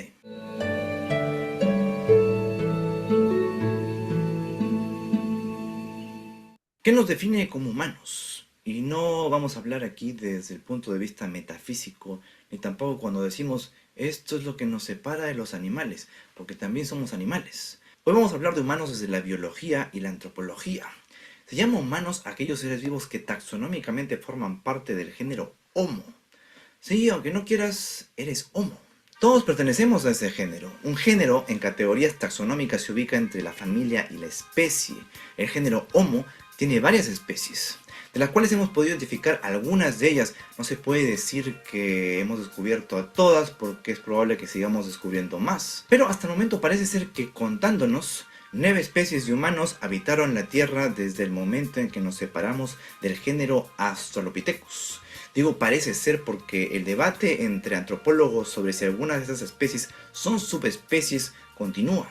E incluso una de ellas, la que vamos a ver al final, podría no ser ni siquiera especie. Tomando en cuenta esto, vamos a hacer el video en el supuesto caso de que 9 especies humanas compartieron la Tierra hace miles y hasta cientos de miles de años. De esas 9, solo quedamos nosotros. Hablemos pues de esas 8 especies o subespecies de humanos con las que alguna vez coexistimos. Empecemos con el Homo neanderthalensis, más conocido como el neandertal, aunque también se le ha llamado tanto Homo sapiens neanderthalensis, una subespecie de Homo sapiens, como Homo neanderthalensis, una especie de Homo. El debate taxonómico se centra en cuán diferente se volvió su genoma durante su aislamiento genético de lo que se convirtió en Homo sapiens. No cambiaron lo suficiente como para elegir no cruzarse o no poder producir descendencia fértil. Al final los neandertales no se extinguieron, fueron asimilados por los Homo sapiens que compartían su tierra natal. Sí, una gran parte de la población mundial tiene genes neandertales. Para más información tengo un video muy explicativo llamado ¿Qué tan neandertal eres? Muchos de ustedes seguramente ya lo habrán visto. Los neandertales eran cazadores fornidos adaptados a las frías estepas europeas, pero no vamos a hablar más de ellos porque ya hablamos bien en ese video que les estoy recomendando. Vean. Pasemos ahora a ver al Homo denisova, o comúnmente llamado denisovano. Los denisovanos eran desconocidos hasta el 2010, ahí fue cuando se anunció por primera vez su genoma. El ADN se obtuvo del hueso de una niña encontrado enterrado en la cueva Denisova en las montañas de Altai, en el sur de Siberia. En realidad sabemos mucho más sobre el ADN de los denisovanos que sobre su apariencia física, ya que los fósiles son extremadamente raros en el sitio. Además del hueso del dedo, un total de 3 dientes han sido identificados genéticamente como denisovanos. Eso que ven allí es una representación artística. Así no era probablemente el denisovano, de repente no se haya parecido en lo más mínimo a esta imagen. También se descubrió recientemente ADN de un pequeño fragmento de hueso largo de una niña de padres denisovanos neandertales que proporciona evidencia directa de que los dos grupos se conocieron y se cruzaron al menos una vez. Lamentablemente sabemos poco acerca de la distribución geográfica y la demografía de los denisovanos, excepto por el hallazgo de que los aborígenes de Australia y Nueva Guinea son las únicas personas vivas con cantidades sustanciales de ADN de denisovanos en su genoma. Pero aunque los fósiles de homínidos son pocos y distantes entre sí en la cueva de Denisova, los depósitos contienen miles de artefactos hechos de piedra. Las capas superiores también contienen artefactos hechos de otros materiales, incluidos adornos hechos de mármol, huesos, dientes de animales, marfil de mamut y cáscara de huevo de avestruz. También hay restos de animales y plantas que dan testimonio de las condiciones ambientales del pasado. Esto más o menos nos da una mejor idea de cómo es que vivían en ese entonces. Pasemos a ver ahora el popular Homo erectus, que seguramente la mayoría habrá estudiado en el colegio. Si te toparas con un Homo erectus en la calle ahora, es posible que no te percatarías de muchas diferencias con los humanos de hoy. Verías cierta humanidad en su postura y su tamaño, y su forma podría ser similar a la tuya. Pero su cara sería más plana, con cejas más pronunciadas.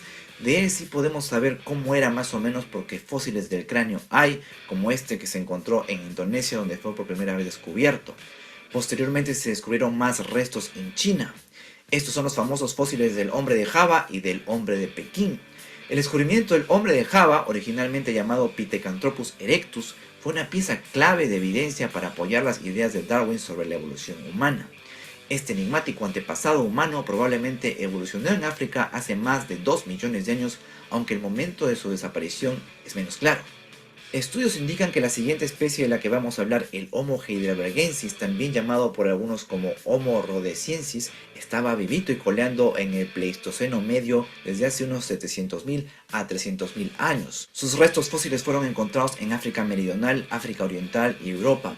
Se considera que tiene un cráneo intermedio entre el Homo erectus y el Homo neanderthalensis. Los hallazgos muestran una continuación de las tendencias evolutivas que surgieron alrededor del Pleistoceno inferior al medio. Junto con los cambios en la robustez de las características craneales y dentales, se nota un notable aumento en el tamaño del cerebro también. La siguiente especie que se considera es el Homo naledi. Fue descrito por primera vez en el 2015 gracias a que se encontraron esqueletos fósiles en la provincia de Gauteng de Sudáfrica en una cámara del sistema Rising Star Cave a unos 50 kilómetros al noroeste de Johannesburgo. Los fósiles encontrados datan de hace aproximadamente 250.000 años y por lo tanto son contemporáneos a los humanos de cerebro más grande y anatómicamente modernos, como lo fueron los neandertales y los denisovanos. Para mí, Eve supone la libertad. Es un enorme universo. Esto hace que algunos piensen que el Homo naledi no sea un antepasado directo de los humanos modernos, sino probablemente sea una rama del género Homo. El siguiente en la lista es el Homo luzonensis, o también llamado el hombre de Callao, porque sus restos fosilizados fueron descubiertos en la cueva del Callao en Cagayán, Filipinas, en el 2007, 2011 y en el 2015. A este nuevo homínido solo lo representan un puñado de dientes adultos muy desgastados de 1 o 2 individuos, huesos de un pie y 2 dedos, huesos de 2 dedos y el fragmento de eje de un hueso de muslo juvenil. Los pequeños tamaños de los molares de los homínidos sugieren que puede haber sufrido enanismo isleño, aunque actualmente no es posible estimar su altura. Algunos también han indicado que la curvatura de sus dígitos sugiere que puede haber trepado a los árboles. Y pasamos a ver ahora a un homo que es muy peculiar. El Homo floresiensis, conocido como el hombre de flores por haber sido encontrado en la isla de Flores en Indonesia, o también conocido popularmente como el Hobbit. Sí, así le dicen. Algunos antropólogos afirman que el Homo erectus fue el antepasado inmediato del Hobbit.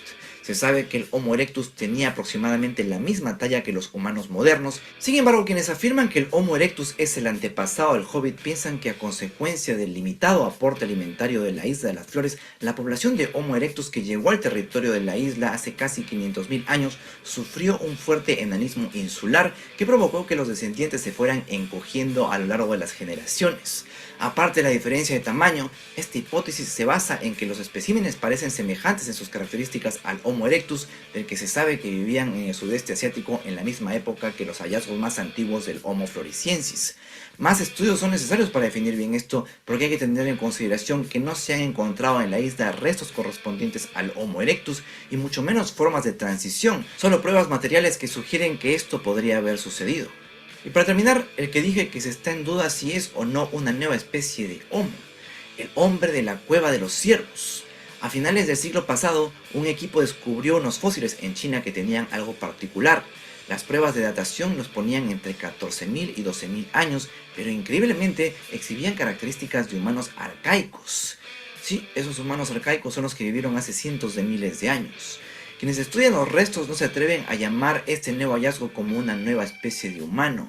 Esto es debido a que sus cráneos son anatómicamente únicos. Se ven muy diferentes a todos los humanos modernos, ya sean vivos hoy o en África hace 150.000 años. Además del hecho de que persistieron hasta hace casi 12.000 años, cuando sabemos que las personas de aspecto muy moderno vivían al mismo tiempo al este y al sur, sugieren que estos homínidos debían haber estado aislados de ellos. Los científicos proponen que si esos homínidos fueran miembros de una población más amplia de la Edad de Piedra al este de Asia, podrían incluso representar una separación temprana y desconocida de los humanos modernos de África. También más estudios son necesarios para aclarar esto. Más estudios, pero por ahí vamos. Miren, la mayor parte de estas especies eran completamente desconocidas a principios del siglo pasado, incluso hasta la mitad. ¿No les parece emocionante lo que aún está oculto esperando por ser descubierto? Bajo nuestros pies, enterrado. Y bueno, hasta aquí el video del día de hoy. Espero que hayan aprendido algo interesante. Antes de irme me gustaría agradecer a los patrons que hacen posible el sostenimiento de los canales.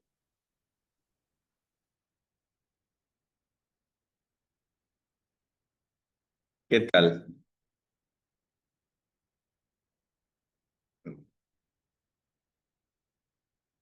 A ver, les comparto.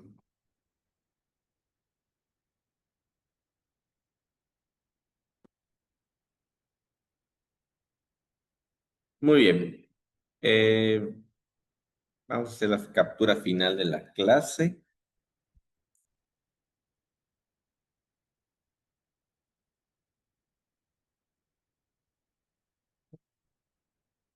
Ahí está, ya tenemos varias capturas. Para que tengamos evidencia. Muy bien. Si les parece, a ver, estoy revisando aquí. Voy a compartir.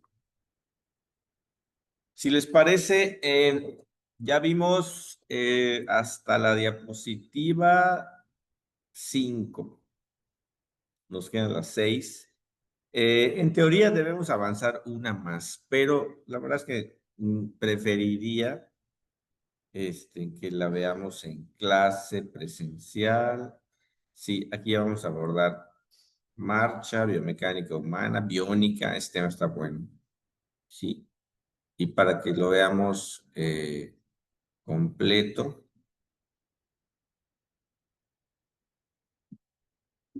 Entonces, si les parece, lo dejamos hasta aquí para que iniciemos el jueves de la próxima semana con biomecánica y biónica. ¿Sí? Entonces, si no hay preguntas, dudas, comentarios, estuvo extenso. La pudimos ver completa, ¿no? La clase con todos esos videos. Voy a dejar de compartir.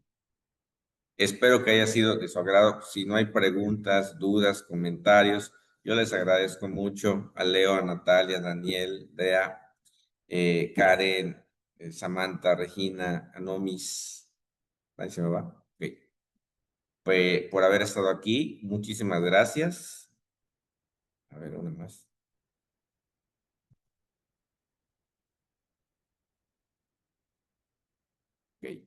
Ya con eso. Que tengan un feliz fin de semana, un feliz sábado. Cuídense mucho. Nos vemos el martes en bioinformática. Y pues sean felices. Espero que les haya gustado el tema de hoy. Nos vemos. Que tengan un lindo día. Gracias, profe. Gracias, profe. Chao.